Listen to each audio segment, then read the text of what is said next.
하겠습니다. 오늘은 메뚜기와 흑암의 재앙이라는 제목으로 말씀드리겠습니다. 출애굽기 10장 27절에 보면 바로의 신하들이 그에게 말하되 어느 때까지 이 사람이 우리의 함정이 되리이까? 그 사람들을 보내어 그들의 하나님 여호와를 섬기게 하소서. 왕은 아직도 애굽이 망한 줄을 알지 못하시나이까 하고, 주위에 좋은 사람을 두는 것은 참으로 행복한 일입니다. 특히 지도자가 되었다면 지도자로 일하는 그 사람 주변에 어떤 사람을 두느냐가 중요하죠.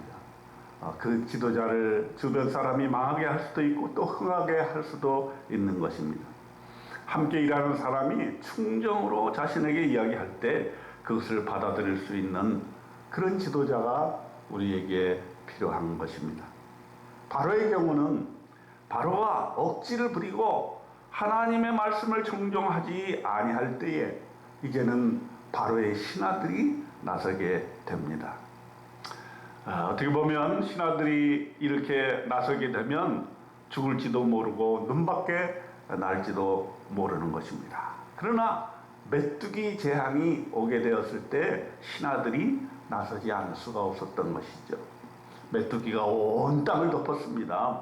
메뚜기가 지면을 덮여서 사람이 땅을 볼 수 없을 것이라 메뚜기가 네게 남은 그것 곧 우박을 면하고 남은 것을 먹으며 너희를 위하여 들에서 자라나는 모든 나무를 먹을 것이며, 이제 온 지면에 메뚜기 떼가 천지사방에 있게 되고 모든 채소와 과일들 다 먹어버렸습니다.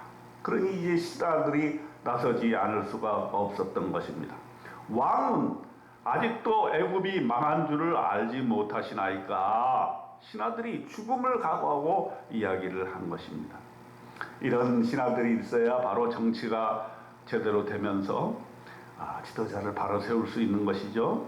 백성들이 고생하지 않게 되는 것이죠. 그런데 문제는 바로에게 있었던 것입니다. 바로가 그것을 받아들이지 않으면 아무 소용이 없는 것입니다. 바로는 메뚜기의 재앙을 받고서는 처음에는 회개하는 듯 했습니다.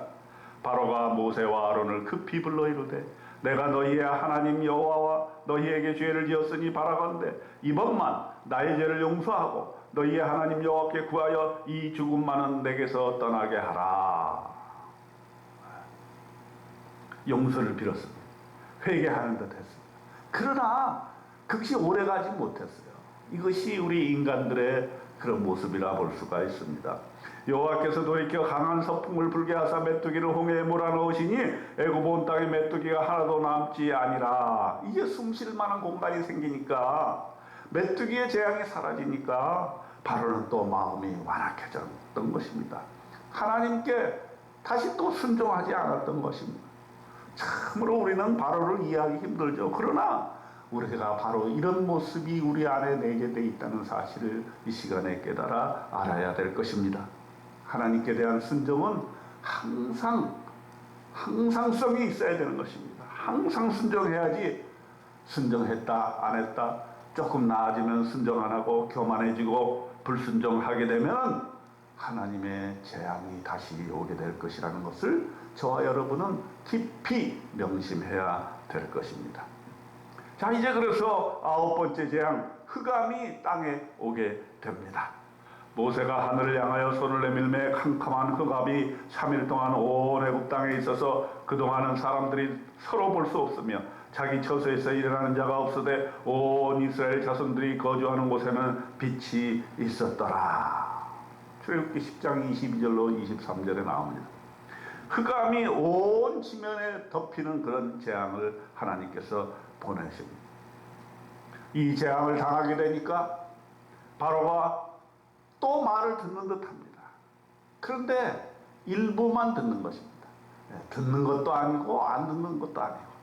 바로가 모세를 불러 이르되 너희는 가서 여호와를 섬기되 너희의 양과 소는 머물러 두고 너희 어린 것들은 너희와 함께 갈지니라. 보내기는 보냈는데 다 보낼 수는 없다는 것입니다. 순종하기는 하는데 다 순종하지 못한다는 것입니다. 내 것 조금 놓아두고 그렇게 순종하겠다는 얄팍한 마음을 보이고 있는 것입니다. 하나님의 말씀을 듣기는 듣는데 다 듣지는 않는 것입니다. 이러한 태도는 하나님을 기쁘시게 할 수 없습니다. 몸과 마음과 정성을 다해서 하나님의 말씀을 온전히 순종하는 저와 여러분 되시기를 주님의 이름으로 축원드립니다. 아멘.